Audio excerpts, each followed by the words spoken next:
Buenas noches, saludos cordiales, gracias por acompañarnos. Este es el programa Hora 25. La Asamblea Nacional, después de 8 años, finalmente aprobó el Código Orgánico de la Salud. Esta es una ley que tiene 405 artículos y que cubre diversos aspectos relacionados con el manejo de este tema, de este rubro. Sin embargo, la legislatura incorporó varios aspectos altamente controversiales. Por ejemplo, emergencias obstétricas, educación sexual o prevención. Los adolescentes podrán tener información de su salud sexual, reproducción asistida, objeción de conciencia en casos de una contingencia obstétrica, el cambio de género y otros más. Bueno, estos son los temas controversiales que hoy vamos a tratar aquí en la emisión de Hora 25. Para ello quiero dar la más cordial bienvenida a nuestros invitados. En la ciudad de Guayaquil nos acompaña Monseñor Luis Cabrera Herrera. Él es el arzobispo de la ciudad de Guayaquil y vicepresidente de la Conferencia Episcopal Ecuatoriana. Gracias la presencia en el estudio en Quito de Sebastián Palacios. Sebastián es asambleísta e integrante de la Comisión de la Salud, comisión justamente que trabajó y preparó este proyecto de ley. Nos acompaña Esteban Torres Cobo. Él también es legislador y es integrante de la Comisión de Justicia del Parlamento. En la ciudad de Guayaquil nos acompaña Silvia Buendía. Ella es abogada y activista en temas de los derechos humanos. Gracias a la audiencia, aquí empezamos. Belén, buenas noches. Muy buenas noches, Andrés, amigos televidentes. Gracias por acompañarnos en un nuevo programa de Hora 25. El Código Orgánico de la Salud es una de las leyes que más ha tardado en ser aprobada en el legislativo. Tomó cerca de 8 años dar paso a esta normativa, que hoy contiene 405 artículos, 25 disposiciones generales, 29 transitorias, 18 reformatorias y 7 derogatorias. El Ejecutivo tiene ahora que aprobar o vetar este código hasta el 27 de septiembre, pero deberá hacerlo en medio de una serie de críticas desde varios sectores. Les hemos preparado un reportaje de los artículos que han generado polémica. Veamos. Artículo 201. Emergencias obstétricas. Serán consideradas emergencias obstétricas los abortos de cualquier tipo y por cualquier causa aparente y todas las patologías que comprometan la salud materno-fetal. Se prohíbe a los establecimientos prestadores de servicios de salud y a las y los profesionales de la salud negar la atención de estas emergencias y deberán respetar la confidencialidad, privacidad, el secreto profesional y los derechos de las mujeres. Este es uno de los artículos del Código de la Salud que ha generado críticas desde la Iglesia y los sectores conservadores, pues aseguran que se estaría promoviendo el aborto en Ecuador. Víctor Álvarez, presidente del Colegio de Médicos de Pichincha, desmiente esa aseveración. Lo que se está haciendo es cumpliendo un derecho que tiene todo paciente que se encuentra en estado de emergencia a ser atendido de una manera rápida y eficaz. El médico en una situación de emergencia no tiene objeción de conciencia porque la función y el juramento que hicimos los médicos es salvar la vida sobre todo. Pero ese no es el único artículo que exigen sea vetado por el Ejecutivo. También se habla del 196, que señala reproducción humana asistida. Solo se autorizará este tipo de procedimientos en establecimientos prestadores de servicios de salud que cuenten con la habilitación específica. La maternidad subrogada estará permitida únicamente en los casos en los que existan circunstancias médicas que no permitan el embarazo en la mujer. Se prohíbe realizar estos procedimientos en niñas y adolescentes, así como las contraprestaciones económicas o compensaciones de cualquier tipo a cambio de la donación de gametos, embriones o de la subrogación del vientre. Desde el lado médico aseguran que esta es la única posibilidad que muchas mujeres tienen de ser madres y que no se convertiría en un negocio, una práctica que ya existe en el país, pero que no tiene regulación. Todos sabemos eso existe en el país, pero no hay legislación. Si no hay legislación, no hay regulación. Lo que se está regulando en casos especiales, cuando la fecundidad no se la pueda realizar. No estamos hablando de un vientre en alquiler, no estamos hablando de un negocio. El código no habla de enriquecerse a costa del dolor de la gente y de la necesidad impresionantemente humana de tener hijos. Y finalmente ha entrado en la polémica el artículo 195. La Autoridad Sanitaria Nacional dictará las normas para garantizar la disponibilidad y acceso a métodos anticonceptivos de calidad, seguros y eficaces cuando las y los usuarios lo soliciten. Texto que desde la visión médica busca prevenir los embarazos adolescentes y reducir esta problemática social. Lo que se está haciendo es garantizando a la mujer el derecho que tiene a escoger cualquiera de los métodos de anticoncepción y planificar una familia. Esto se llama una salud reproductiva adecuada. Buscamos la educación, buscamos el tema de prevención. Estas son las posturas desde la visión técnica de los médicos. Ahora, ¿qué dicen nuestros invitados? Pues sí, ¿qué dicen nuestros invitados? Y vamos a empezar con el legislador Palacios para conocer de modo general qué es lo que ocurre con este Código Orgánico de la Salud. ¿Por qué era necesario? ¿Por qué había que trabajar este proyecto de ley? Buenas noches, le escuchamos. Buenas noches, Andrés. Gracias. Un saludo para Esteban en Guayaquil, para Silvia, para el Monseñor Cabrera. Es importante, muy importante hablar sobre este tema y sobre todo aclarar muchas dudas que hay al respecto. El Código de la Salud es un código que, desde mi punto de vista, es una deuda de la Asamblea que la tenía desde el inicio de este periodo y, como se ha dicho en la introducción, desde hace 8 años que empezó su debate. Es importante un Código de la Salud en nuestro país porque teníamos muchas leyes de salud dispersas, leyes que son juntadas, que son de alguna manera unidas en el Código de la Salud, leyes que tienen que ver desde la nutrición, pasando por el cuidado del medio ambiente, el manejo de los desechos, las políticas de prevención, la educación que tiene que haber en la visión de la salud en nuestro país. Todo eso se toma en cuenta dentro de este Código de la Salud y, por supuesto, temas que tienen que ver con la garantía de los derechos para las mujeres, para los niños, para los adolescentes. Y son temas que lamentablemente han generado esta controversia. ¿Y por qué se incorporaron estos temas que generan esta controversia? Justamente, Andrés, porque garantizan derechos. Ya vamos a conversar más adelante cada uno de ellos y ustedes van a ver cómo en los artículos, por ejemplo, en las emergencias obstétricas se garantizan los derechos, se garantiza la vida de la mujer cuando llega en una emergencia a un hospital. Realmente a nosotros nos preocupa todo lo que se está diciendo a partir del Código de la Salud, descontextualizaciones, malas interpretaciones del Código de la Salud, que han hecho que durante estos años no pueda haber la votación. Ustedes se preguntan por qué nos hemos demorado tanto en aprobar. Bueno, la razón ha sido justamente porque de temas que son técnicos se ha generado una controversia, desde mi punto de vista, irresponsable, que ha hecho que el código demore y que hoy estemos debatiendo temas que no deberían ser de debate. Deberíamos hablar de cosas más profundas del Código de la Salud. Sin embargo, hoy nos trae estos temas a debate, pero es importante para aclarar a la gente y para que sepan exactamente qué es lo que dice el Código de la Salud. Ok, vamos a ir con Silvia Buendía en Guayaquil. Le queremos preguntar la opinión que usted tiene respecto al código y fundamentalmente lo que acabamos de escuchar. El propósito es garantizar la vida de la mujer. Silvia, buenas noches. Buenas noches, un saludo para todos mis copanelistas. Ya saludé ampliamente aquí a mi amigo Monseñor Cabrera. Es importantísimo hablar de este tema porque estamos viviendo una pandemia planetaria mundial. El tema de la salud es supremamente importante. Quien diga que hay leyes más importantes, urgentes, realmente yo no sé en qué realidad está viviendo. El Código de Salud aborda la salud desde, no sé, pues, de lo técnico. Este es un código para médicos, para prestadores del servicio de salud y también garantiza derechos de la ciudadanía. Entonces, en este momento, lo más importante, ya tenemos un texto aprobado. Hablemos de lo que está en el código. No nos inventemos cosas que no están, no digamos lo que no dice y sobre todo, ¿hay algo que no se entienda? Esta es una gran oportunidad para hablar de esas cosas que están ambiguas, confusas. Y ¿sabes qué? Yo entiendo que esté ambiguo y confuso porque quien lee el código y no es médico no entiende, por ejemplo, lo que significa la anomalía de indeterminación sexual. Difícil. Difícil hasta de decirlo, también de entenderlo.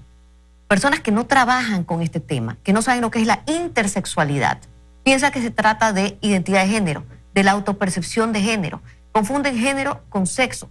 Hay una serie de conceptos que son médicos, que están en las guías médicas, y ahora tenemos que conversar e informarnos. Me parece que es lo responsable. Ok, muchísimas gracias, Silvia. Voy a dar la palabra a Esteban Torres para asimismo una apreciación de orden general. Luego vamos a los asuntos puntuales. Buenas noches, Esteban. ¿Cuáles son las objeciones? ¿Por qué ustedes creen que este proyecto debe ser vetado? Adelante, le escuchamos. Bueno, el código propuesto hace 8 años por una mayoría correísta, que todos recordamos cómo interpretaba las leyes, cómo proponía los códigos, tiene temas que durante estos 8 años se fueron puliendo, algunos polémicos también se fueron corrigiendo, pero la preocupación que tenemos muchas personas es precisamente lo que se acaba de decir en este panel, la cantidad de términos ambiguos, no precisos, cuando una ley necesita ser precisa, necesita ser clara, porque no será solo operada por médicos, será también operada por abogados, por la ciudadanía en general. Tiene que ser precisa y preocupa mucho que en este código haya una intención de separar el rol de la educación que tienen los padres, el rol que tienen los padres de velar también por la salud de sus hijos en una serie de temas.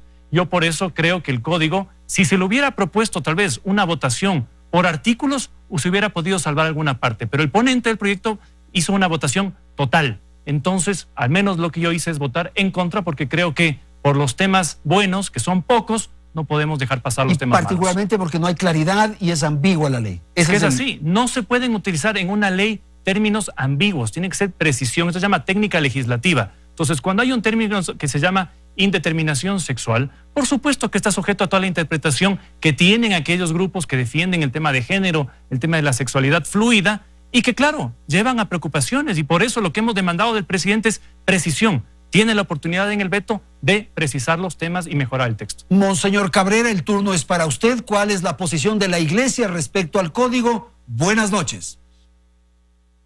Buenas noches, muchísimas gracias por esta oportunidad, gracias por su invitación. Yo ante todo quiero hacer unas 2 precisiones.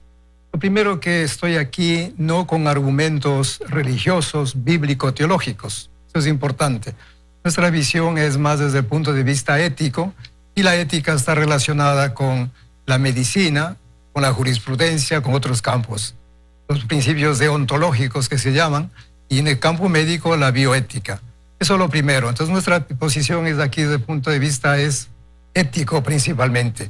Y lo segundo, nosotros nos limitamos a expresar nuestras preocupaciones en formas de preguntas, pero siempre a la luz de ese tema ético, que no podemos separarlo del campo de la medicina, ni de la jurisprudencia, ni de la economía, ni de la política, porque en el momento que se separa ya sabemos lo que pasa. En cuanto al código en sí mismo, pues yo también estoy de acuerdo que no solamente era urgente e importante, sino necesario contar con un código orgánico de la salud. Lógicamente hay muchas realidades, muchas situaciones que no se podían dejar a la deriva, a la libre interpretación. Entonces yo estoy de acuerdo en que era necesario. Lógicamente nosotros hacemos algunas preguntas, por eso son cuestionamientos, preocupaciones en temas que tienen que ver con los derechos. En eso coincidimos plenamente, el ius que llaman, ¿verdad?, los juristas, los derechos, el derecho a la vida, el derecho a la salud, el derecho a la libertad, el derecho a educar a los hijos. Hay una serie de derechos que nosotros percibimos que podrían, utilizo a propósito la palabra podrían, pues entrar en riesgo. Y eso pues me gustaría comentar también oportunamente. Ok, monseñor, muchísimas gracias. Quiero seguir con Silvia Buendía para circunscribirnos en esta ronda de intervenciones al tema de la emergencia obstétrica. ¿Cómo entender eso? Por favor, adelante, le escuchamos. Te voy a decir algo que seguramente las mujeres que han estado embarazadas y me están escuchando lo van a tener muy claro. Cuando una mujer está encinta, las mujeres que nos gusta leer e informarnos sobre nuestros embarazos, compramos guías médicas y libros sobre qué esperar cuando estás esperando, etcétera. Va a sonar familiar lo que digo. Hay un capítulo de estos libros que habla de las emergencias obstétricas, es decir, aquellas patologías que pueden poner en riesgo a la madre gestante o al feto que se está gestando.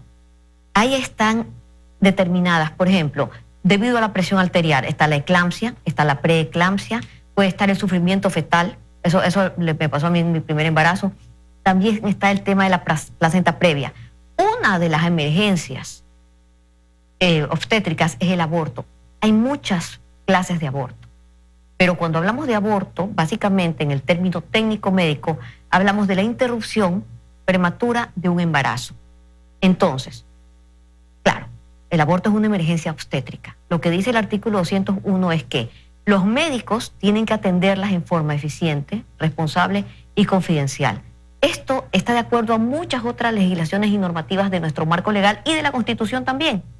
¿Por qué? Porque la Constitución garantiza que el médico guarda un secreto profesional con el paciente que atiende. El Código Orgánico Integral Penal te dice que si violas ese secreto profesional en el artículo 179 está cometiendo un delito. Entonces lo que dice el artículo 201 está de acuerdo a lo que dice la Constitución y lo que dice el Código Integral Penal.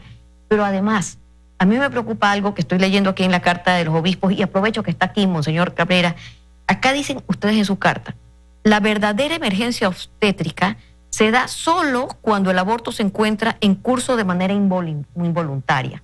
Entonces, ¿qué pasa con aquellas mujeres que llegan a una emergencia obstétrica y ellas se causaron el aborto? No van a ser atendidas. No es una verdadera emergencia obstétrica. Las dejamos morir. No puede ser. Por eso es tan importante este artículo. Porque en el Ecuador, y esto ha sido noticia en el mundo, desde el año 2015, aquí está El País, lo dice, se están denunciando a las mujeres por aborto. Primero 74, subieron a 140. En el año 2017 ya eran 184 mujeres denunciadas, procesadas y apresadas por aborto. Se dijo aquí bastante que no hay mujeres presas por aborto. No, sí hay. Tanto sí que en el 2019 llegaron a 435.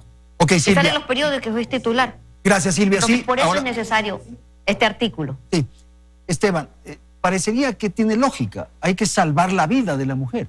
Y eso nadie discute. Se tiene que atender y se atiende a cualquier mujer cuando está en riesgo su vida. Y el deber del doctor, cuando conoce estos casos, es intentar salvar las dos vidas. Y si no puede salvar la vida del bebé que está en el vientre, salvar la vida de la madre, es lo que está establecido en el Código Orgánico ¿Y cuál es la Integral Penal. preocupación, entonces? El problema es la segunda parte del artículo, es este deber de guardar confidencialidad, privacidad, secreto profesional, es decir, no informar. Y pensemos en el caso, por ejemplo, que se conoció en las noticias en el Ecuador hace algunos meses de una madre que prostituía a su hija y que ya le había hecho ir por el 4º aborto. ¿Acaso un doctor que sabe que esto no es un aborto natural no tiene el deber, además está establecido en el Código Orgánico Integral Penal, el deber de informar que ahí puede estar alguna situación que tiene que ser investigada? Y no por la madre que tuvo que abortar, sino puede ser un novio que le golpeó y le golpea sucesivamente y le lleva a que aborte. Eso de no informar, ¿qué conduce a pensar? Que puede haber acciones clandestinas, oscuras, subterráneas. Que básicamente el doctor no puede decir nada. Atiende y no dice nada y no informa nada. Ok, Sebastián, por favor, sobre el tema para cerrar. Y vamos con Monseñor enseguida. Yo quisiera tratar este tema desde dos aristas, desde la práctica y desde el punto de vista jurídico. Desde la práctica, nosotros hemos escuchado a muchísimas mujeres dentro de la comisión. Una de las ventajas, entre comillas, de haberse tomado tanto tiempo en tratar el Código de la Salud ha sido que nos ha permitido escuchar, sentar en la mesa de la comisión a cientos de personas, mujeres que nos han contado sus testimonios. Un testimonio sacado del Consejo de la Judicatura es el caso de Carla. Ella era abusada por su pareja, quedó embarazada, su pareja le hizo tomarse unas pastillas, Carla llegó a un hospital de emergencia, obviamente, y lo que pasó no fue que los doctores le atendieron como debería ocurrir, como Esteban dice estar de acuerdo que se les atienda. Los doctores procedieron a denunciarla. Carla, del susto, entra a un baño y dentro del baño se le produce el aborto. Cae el feto y por suerte Carla no muere, Carla vive, pero es sentenciada. Ella recibe una pena por parte de la justicia ecuatoriana. Lo que dice el artículo 201, Andrés, y a todos quienes nos escuchan, es que el caso de Carla no puede volver a ocurrir.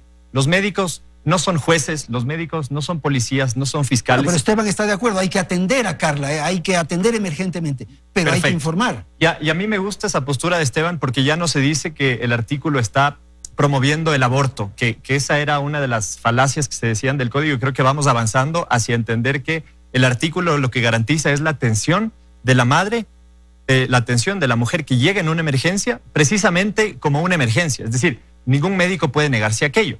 Eso desde lo práctico. Ahora, desde lo jurídico. Hay un artículo dentro del Código Integral Penal, el artículo 150, que habla sobre dos causales cuando el aborto no es penado. El aborto no punible se llama. La una es cuando la mujer tiene una discapacidad mental y ha sido violada y producto de esa violación queda embarazada. Ahí el aborto no es penado. Y la segunda razón, y escúchese bien, es cuando la vida de la madre corre peligro. Yo me pregunto, en una emergencia obstétrica, cuando una mujer llega a un hospital con un sangrado, ¿acaso su vida no está corriendo peligro?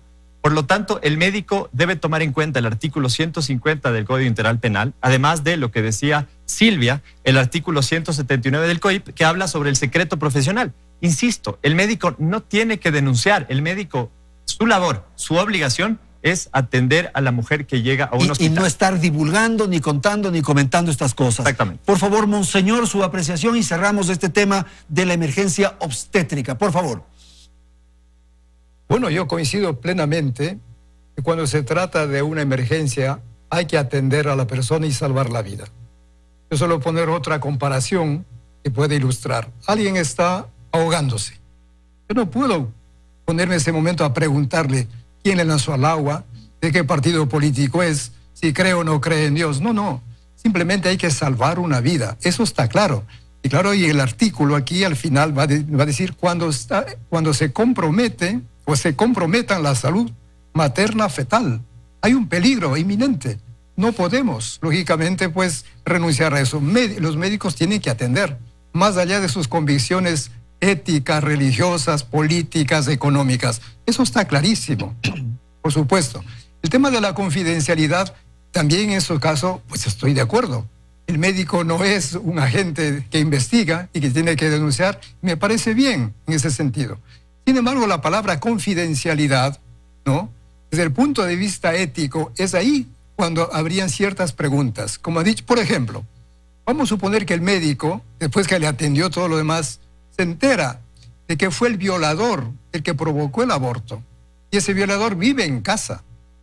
¿Qué hace el médico desde el punto de vista ético, no legal? Ético, ¿qué hace? Sabe que esa víctima está en un peligro constante. Otro embarazo, otro aborto, otro embarazo, otro. Entonces me referimos desde el punto de vista ético. ¿Qué hacer ahí? Lógicamente que aquí los juristas, yo no voy a responder a eso, pero simplemente plantear, por eso son preocupaciones y preguntas, cómo armonizan el Código de la Orgánica de la Salud con el Código Penal, cuando justamente aquí el artículo 422 habla de que tienen que denunciar, y que se denunciar, y el 149 pone la materia de la denuncia. Ahí es materia jurídica. Lógicamente, yo no voy a responder eso porque no soy jurista, pero sí planteo los temas éticos. ¿Qué hacer, como digo, cuando la víctima va a seguir siendo violentada por alguien cercano o no? ¿Qué hace el médico ante eso? ¿Se calla? ¿O es cómplice de eso? ¿O busca otros mecanismos, no necesariamente legales, otros mecanismos para que la víctima sea salvada? Ok, tenemos que ir a una pausa, tenemos que atender información comercial y enseguida retornamos y continuamos con Hora 25.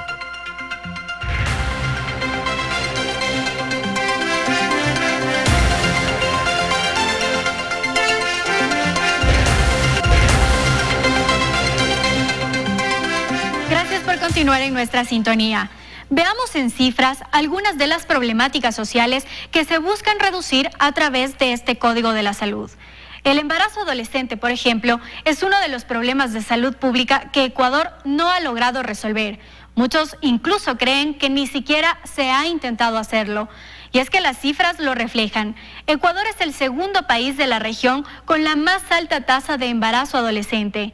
En 2016, que es el último año en que se tienen datos, 2.115 niñas entre 10 y 14 años y 23.809 adolescentes entre 15 y 17 años dieron a luz en el país. Y según la Organización Mundial de la Salud, el riesgo de morir durante un parto en menores de 16 años es 4 veces mayor que en mujeres de entre 30 y 20 años. Y la tasa de mortalidad de los recién nacidos de adolescentes es casi de un 50% más alta que de niños nacidos de mujeres adultas. Otra de las problemáticas sociales es la cantidad de mujeres que mueren por emergencias que se presentan tras un aborto espontáneo o inducido. En el país, el 15,6% de muertes maternas están relacionadas a esta causa. Y finalmente, respecto a la reproducción asistida, tras una investigación realizada se pudo determinar que existen clínicas que tienen todos los permisos en donde al año se realizan al menos 7 procedimientos de maternidad subrogada y al menos 600 de fertilización in vitro. Los expertos señalan que la frecuencia de infertilidad en mujeres alcanza el 12%.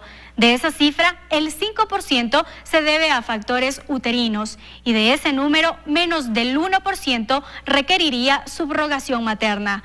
La mayor parte de mujeres que acceden a este tratamiento es porque no tienen útero, lo han perdido por cáncer o miomas o porque tienen enfermedades crónicas o autoinmunes. Con estos datos continuamos con el debate. Contigo, Andrés.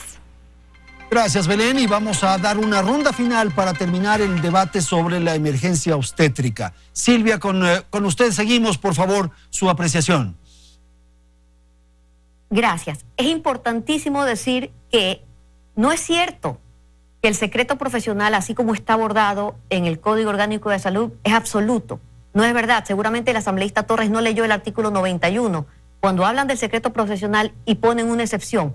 En el último párrafo dice, cuando la paciente ha sido víctima de violencia, ahí es deber del profesional de salud denunciar, pero no a la paciente que abortó, sino al violador. Y con el ADN del aborto pueden dar con quién le causó ese aborto, quién la violó. Y esto también se da hoy en día. Mira, esto pasó hace 2 años. El padre viola a la niña y el médico no denuncia a la niña que la llevan con violación, denuncia al padre con el ADN del aborto.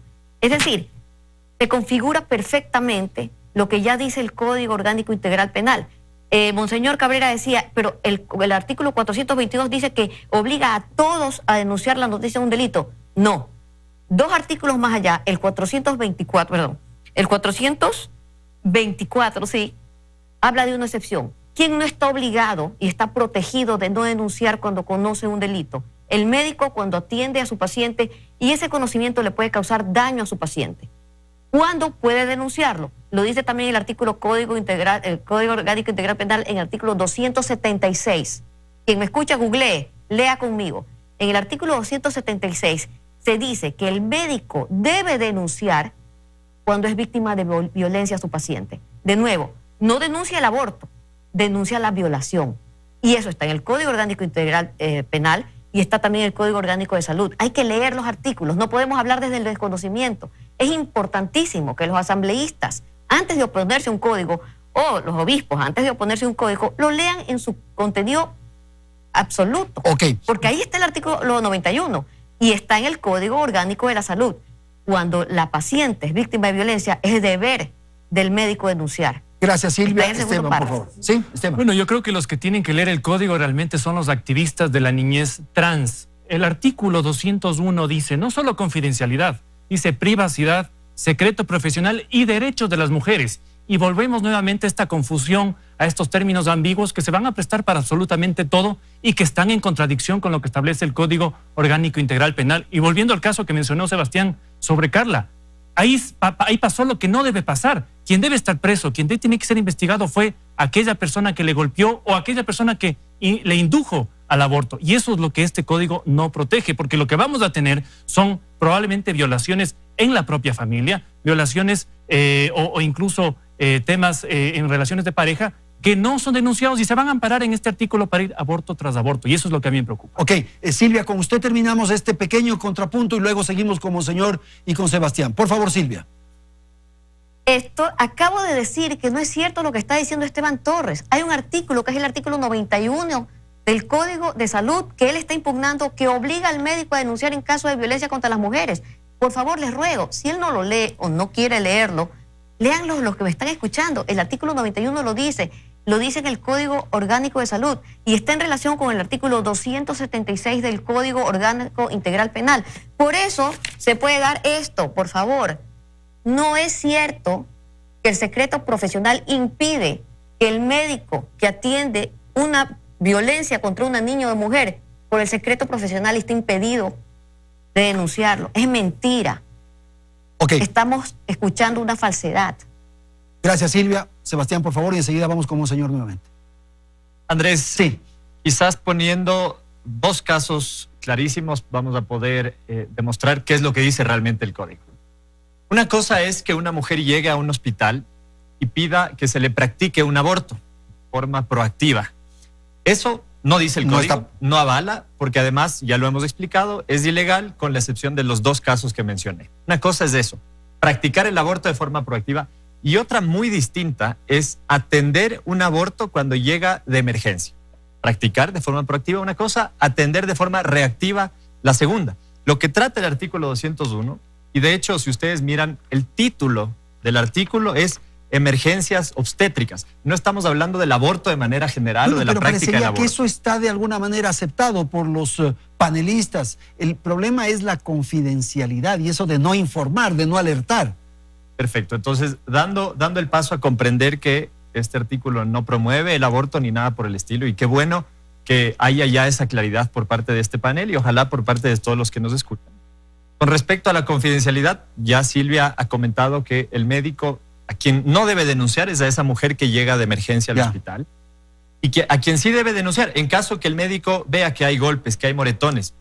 No solo el Código Integral Penal y el Código de la Salud hablan de eso. También la Ley para Prevenir y Erradicar la Violencia contra la Mujer establece todo un protocolo que deben seguir los profesionales de la salud, los médicos, en caso que identifiquen algún tipo de agresión, de violencia o de violación sexual como tal. Y a quienes deben denunciar en ese caso, insisto, no es a la mujer, que no vuelva a pasar lo de Carla. Esteban está de acuerdo con eso, qué bueno. Quien debe estar denunciado y quien debe ir a la cárcel es el violador. El violador. Y en eso me parece que coincidimos absolutamente. Ok, monseñor, la preocupación me parece que está fundamentalmente en que esto podría abrir la puerta a que con el argumento, digamos, o con el argumento de emergencia obstétrica se pueda abrir la puerta para los abortos. Por favor. Bueno, digamos, el artículo está muy bien redactado, técnicamente es preciso, no hay a dónde perderse. Lógicamente, en la línea que usted manifiesta, podría que también los abortos inducidos, provocados, simplemente se los considere emergencia y pasen por alto. Es lo que podría. Claro, no dice aquí, por supuesto, pero hay esa posibilidad. Lógicamente, entonces, eso habría que ver, y ahí los médicos, ya con la explicación que se ha dado, lógicamente, si no tienen una obligación legal, pero desde el punto de vista moral, sí tendrían que hacer algo. Por eso mi posición, insisto, es desde la visión ética, o sea, pensando en la vida, justamente de la víctima, en ese caso de la mujer, que no podemos ponerle en riesgo para que siga mancillada. Ok, cerremos entonces este tema y vamos a pasar al siguiente, que es reproducción humana asistida. ¿Cómo explicarle a la audiencia esto que ustedes han planteado? Por favor, Sebastián.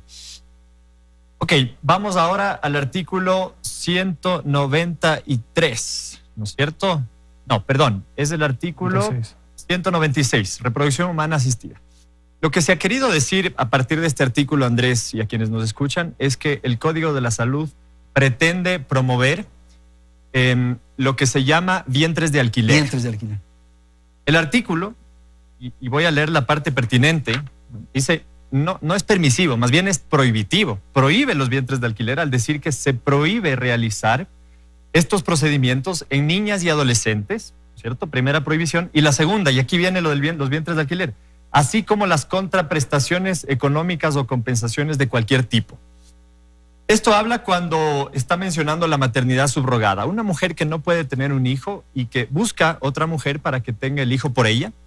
En el Ecuador eso existe, pasa actualmente. Y lo que quiere el Código de la Salud, el artículo 196, es evitar que haya un negocio a partir de esto. Es decir, la maternidad subrogada puede haber en los casos que ya se han mencionado aquí, cuando una mujer no pueda tener un hijo. Pero lo que se prohíbe más bien, a diferencia de lo que se está diciendo, que se promueven los vientres de alquiler, al decir que se prohíbe la contraprestación económica, el entregar dinero, el recibir dinero, se está prohibiendo los vientres de alquiler como tal. Para que no sea un negocio. Para que no sea un negocio, y es algo que pasa actualmente. Hay negocios, hay redes de trata alrededor de este tema, y lo que quiere evitar el Código de la Salud es precisamente eso. Silvia, por favor, su apreciación del tema planteado. Oye, antes déjame agradecerle a Sebastián que me hizo acuerdo que eso que estás diciendo de que el médico tiene que guardar silencio sobre violencia contra las mujeres, también lo trae la ley para erradicar la violencia contra las mujeres. Gracias, Sebastián. No es solamente el Código Orgánico Integral Penal, no es solamente el artículo 91 de este Código de Salud, también es esta ley de hace 3 años, a la que también se opusieron, hicieron marchas multitudinarias, pero la pudimos aprobar y nos sirve también para eso, para evitar que un médico, por secreto profesional, no denuncie violaciones o abortos de niñas, que toda niña embarazada ha sido violada. Y eso también es importante decirlo. Por favor, reproducción humana asistida. Sí. A ver, yo sí tengo, a mí sí me hace ruido. Yo entiendo perfectamente lo que están diciendo. No lo está permitiendo al vientre de alquiler. De hecho, lo está prohibiendo. Eso es correcto. También es cierto que dice específicamente que no se puede pedir un precio o dinero por este servicio. Y también es cierto que hace 25 años en el Ecuador estas técnicas de reproducción asistida, incluyendo la maternidad subrogada, que en este caso sí es un vientre de alquiler, se dan. Y se dan sin regulación. Sin embargo, y con embargo, a mí el tema no me gusta. ¿Tú no no estás me de gusta acuerdo? porque Ah. no estoy de acuerdo porque, y te digo específicamente por qué, en el Ecuador los derechos de las mujeres son vulnerados. En el Ecuador la pobreza se concentra sobre todo en la población femenina.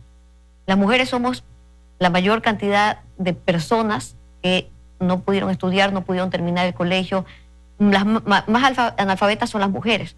La pobreza, adquirir bienes, trabajos, tener un salario digno, porque también tenemos menoscabo en que no hay igualdad de salario ni en lo público ni en lo privado, más en lo público.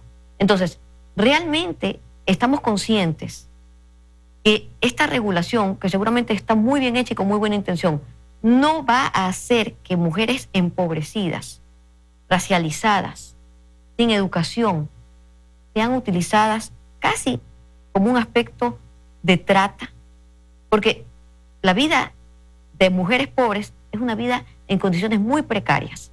No me gusta ese artículo. No. Ahora, también no puedo negarme a que ya sucede. Esto se da hoy y se da sin regulación.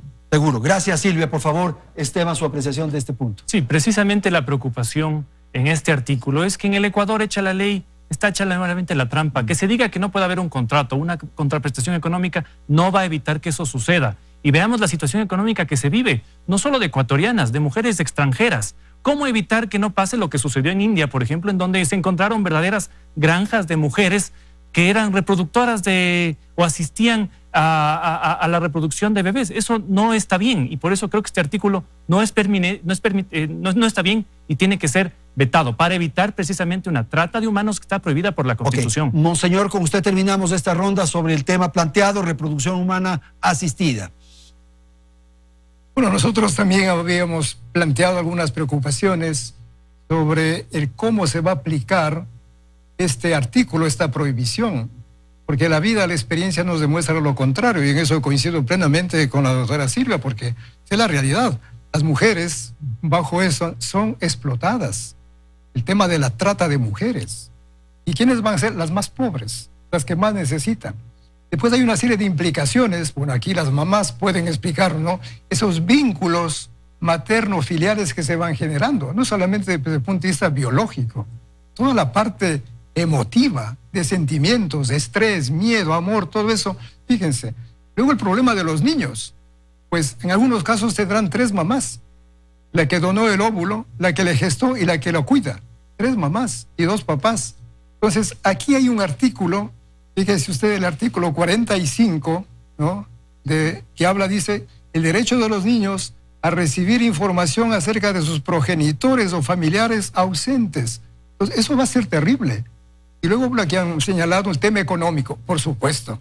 De la pandemia sacó a la luz, recuerdan ustedes, cómo países del este donde está legalizado eso, cantidad de mujeres que terminaron su gestación, estaban con los niños y esperando la retribución económica. Por eso la gran pregunta es cómo se va a aplicar. Por otro lado, estoy de acuerdo que hay que regular. No se puede dejar así al libre mercado, por utilizar una expresión, digamos, en el campo económico, ¿verdad? Pero reducir al ser humano a una mercancía, a un objeto, a un negocio, eso sí me parece inhumano, desde el punto de vista ético. Ok, vamos a hacer una pausa, tenemos que ir a la publicidad y enseguida retornamos y vamos a tratar el tema de los anticonceptivos y prevenir el embarazo en adolescentes. En un instante.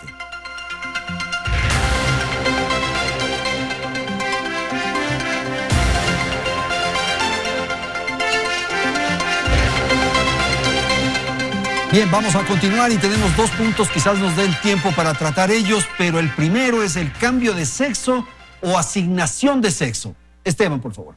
Bueno, ese es un tema polémico, quizás uno de los más complicados de este código, y es que en el artículo 193 se está prohibiendo la oferta en temas de asignación y por supuesto procedimientos de asignación de sexo hasta la etapa de la pubertad. Y aquí nuevamente tiene este código confusiones, ambigüedades y un código que tiene que ser claro y preciso. Si nos remitimos al Código Civil, el término la pubertad podríamos hacer que es un símil con el tema de impúberes, que son en números 12 años para niñas y 14 años para niños. Entonces la preocupación es, ¿se van a dar estos procesos de reasignación de sexo que dicen que no implican procesos quirúrgicos? Implican procesos quirúrgicos, implican procesos hormonales cuando alguien todavía es menor de edad. Y yo creo que aquí cualquier persona puede hacer lo que quiera cuando tenga 18 años, a pesar de que esa edad aún no se forma ni siquiera la personalidad. ¿En qué circunstancias se puede producir el cambio de sexo? ¿En qué momento? Bueno, dice la ley cuando nazcan con anomalías de indeterminación sexual. Pero esto tiene varias interpretaciones, no solo el caso del hermafroditismo o la intersexualidad que se conoce ahora, en donde por supuesto que hay que hacer un proceso, pues. Y además la ciencia recomienda que tiene que ser en los primeros 18 meses, no posteriormente. Pero no ese es el caso. Y tenemos ya un caso, este momento en la Corte Constitucional, de unos padres que le pidieron al registro civil que cambien la cédula de su hijo para hacerla mujer, el sexo, no el género, el sexo y el nombre, y que actualmente está en litigio en la Corte Constitucional. Entonces, esa es la preocupación. Todos estos procesos que se van a dar no por un tema médico, sino por lo que ya la teoría va construyendo, que el género es una construcción social que no se da por características físicas. Silvia, por favor, sobre el tema, por favor. Todo está mal. Todo lo que dijo Esteban Torres es incorrecto. En primer lugar, el artículo 193 habla de indeterminación, ya lo llaman anomalía de indeterminación sexual. No tiene nada que ver con el caso Amada, que él está mencionando, que está en efecto en la Corte Constitucional, no en litigio. Ese caso ya se ganó. ¿Qué es lo que se ganó?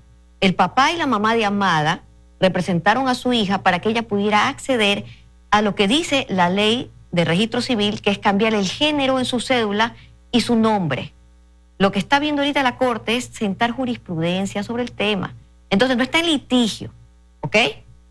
Segundo, no confundamos, como confunde Esteban Torres, lo que es la transexualidad, la identidad de género, que es autopercibida, género autopercibida, con lo que es la intersexualidad. Sexo no es lo mismo que género. La indeterminación sexual o intersexualidad está a nivel de gónadas, cromosomas, genitales, fenotipos. ¿Por qué no se entiende este término? Porque sale de una guía médica y este es un código de salud para médicos escrita con asesoría de médicos. Entonces, la identidad de género también es una garantía de la Constitución, porque es una faceta de la personalidad protegida por nuestras leyes y nuestra Constitución, y hace poco también por la Corte Interamericana de Derechos Humanos. Lo que pasó, por ejemplo, en el matrimonio igualitario, en el caso Satia, es que se acogen a una regulación que en este momento dice, sí, las personas con identidad de género trans tienen derechos. Ok, creo que esto tiene que quedar muy claro. Veo mucha confusión de lo que es identidad de género trans, de lo que es indeterminación o anomalía de indeterminación sexual, intersex. ¿Qué es lo que pasa? Recién nacidos que vienen con dos genitales o con un genital pero con órganos internos sexuales de otro sexo, no género. ¿Qué es lo que se está haciendo en este momento? Los médicos en ese momento dicen que corto, que mutilo, y eso no puede darse. Eso no debería de darse. Gracias, Silvia. Nunca. Sí. Tenemos que seguir porque tenemos... A ver, Esteban, rápidamente. Bueno, yo creo que quien no ha leído, quien no conoce el caso, precisamente es quien es activista de la niñez trans. La pretensión de estos padres fue el cambio de sexo y el cambio de nombre. El juez en primera instancia les dice que no, el sexo cambió de género, y por eso es que hay apelaciones y está esto en la Corte Constitucional. Y yo me pregunto una cosa, cuando ese niño al que le quieren hacer niña le salga barba, ¿me van a decir que no hay un proceso hormonal entonces para quitarle la barba? Esto no se queda solo en un tema de cédula, de nombre y de etiqueta. Este es un proceso que luego implicará temas quirúrgicos y temas hormonales. Y yo no creo que un niño, alguien que es menor de edad, tenga que someterse a eso. Si es mayor de edad y está de acuerdo con eso, que lo haga. Ok, rapidito, Sebastián. Andrés, no podemos confundir a la gente. Lo que se está diciendo a partir de una descontextualización, de una mala interpretación del artículo, es que los niños, mientras vayan creciendo y quieran cambiarse de sexo, van a poder ir a un hospital y les van a realizar un procedimiento quirúrgico. Eso no dice el Código de la Salud, no dice el artículo 193. El artículo 193 se refiere únicamente, escúchase bien, únicamente a los casos de personas que nazcan con una indeterminación sexual. No hablamos de todo el universo de niños en nuestro país. Nos referimos a los casos de niños que nazcan con esta indeterminación sexual. Y lo que dice el artículo ni siquiera es que se permite que se haga esa intervención. El artículo dice, lo voy a leer para que no digan el Sebastián se está inventando, se prohíbe la oferta o realización de procedimientos de reasignación de sexo en casos de personas, aquí está lo más importante del artículo, en casos de personas que nazcan con anomalías de indeterminación sexual, no hablamos de todos los niños, hasta que la persona alcance la fase biológica de la pubertad. Es decir, esos niños que nacieron con una indeterminación sexual, puede ser que tengan un órgano sexual reproductivo femenino interno y masculino externo, el médico no puede operarle el momento del nacimiento, sino que tendrá que esperar a que este niño tenga una identificación sexual, se sienta un niño, una niña, como dice Esteban, tenga barba, tenga facciones de niño o niña, y recién en ese momento se le puede realizar el procedimiento.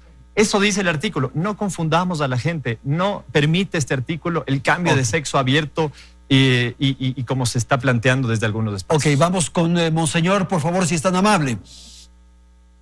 Bueno, nosotros nos preocupamos sobre todo por lo que dice el hasta qué. Estoy de acuerdo que es un concepto eminentemente médico. Y eso de la anomalía de indeterminación sexual. Pero nos preocupa que diga hasta qué. Porque digo, si a lo mejor los médicos, con la autorización de los padres, deciden intervenir antes, con criterios médicos, ¿por qué no pueden hacerlo? Esa es mi pregunta. Son preguntas, fíjense. No se trata aquí de decisiones arbitrarias, sino toda una experiencia, toda una práctica médica. Entonces, decir, no, usted no puede hasta que cumpla 6 años. No puede hacerlo. Entonces, ahí son mis preguntas. ¿Por qué no pueden hacer si son médicos? Nada más. Vamos a una ronda final. Silvia, rapidito, por favor. Oye, me parece muy válido lo que dice el arzobispo. Yo estoy de acuerdo con él. Yo creo que si tenemos el caso de un niño o una niña que nace con doble genitalidad y a los 6 años esto le produce una depresión enorme y está contenido en el artículo 193, está en riesgo su vida. Porque una depresión enorme en un niño pequeño puede hacer que el criterio médico diga, ¿sabe qué? ¿Qué es lo que dice su hijo? ¿Qué es lo que dice su hija? Ya, vamos a realizarle la reasignación por la que le está causando sufrimiento, depresión. Yo en esto estoy totalmente de acuerdo con Monseñor Cabrera. Veo que conversando la gente se entiende. Nosotros solemos conversar bastante con un café en la oficina del arzobispo y tenemos que retomar esas conversaciones, porque hablando llegamos a acuerdos mínimos. Lo que sí no te acepto es que confundamos la identidad de género con la intersexualidad. No es lo mismo ni se escribe igual. Ya dejemos de hacernos lo que no entendemos. Ok. Está claro. 30 segundos cada uno para una intervención final. Empecemos con Esteban, si es tan amable. Los códigos tienen que ser precisos y claros. Este artículo se podría corregir si se cambia el término pubertad, que no está determinado jurídicamente, y se pone mayoría de edad, para que cada quien haga lo que quiera cuando sea mayor de edad. Sebastián, por favor, 30 segundos. Andrés, escuchamos al inicio de esta entrevista, este programa, 2 criterios médicos, el doctor Álvarez y el doctor Carrasco. Ellos están de acuerdo de cómo se escribe el Código de la Salud. Lo que pedimos nosotros es que la gente no crea a quienes estamos en este panel, no crea que nosotros estamos en lo correcto, que lean los artículos y que los interpreten como tal. Ese pedido también lo hacemos al presidente de la República. Está en sus manos el veto, está en sus manos plantear objeciones a la Asamblea Nacional, que esas objeciones sean técnicas, que esas objeciones sean pensadas en derechos y no en estas descontextualizaciones, en estas mentiras que se están diciendo sobre el Código de la Salud. Silvia, por favor, 30 segundos. Yo me congratulo a este programa porque primero que ya llegamos a ciertos acuerdos, por lo menos aquí en Guayaquil, mínimos, solamente con intercambiar ideas, y eso es tremendamente positivo. Y también porque la gente que nos está escuchando ha leído los textos a través nuestro, y gracias por eso también, Andrés. Muchísimas gracias, Silvia. Monseñor, la palabra para usted. Bueno, yo creo que queda en claro que la medicina, las leyes y lo ético están íntimamente relacionados. Y que cuando haya también exposiciones de carácter religioso, no se asusten, no tengan miedo. hay que eliminar esos prejuicios. Y por encima de todo están los derechos, la vida, la mujer, la vida del niño, y en eso creo que coincidimos plenamente y desde distintos puntos de vista vamos a trabajar por defender, por garantizar que esas vidas sean reconocidas y que podamos vivir con dignidad y llegar a la plenitud como así tiene que ser. Muchísimas gracias a Silvia Buendía, Esteban Torres, Sebastián Palacios y Luis Cabrera. Gracias a la audiencia, felicidades, hasta la próxima semana. Teleamazonas presentó Hora 25 con el auspicio de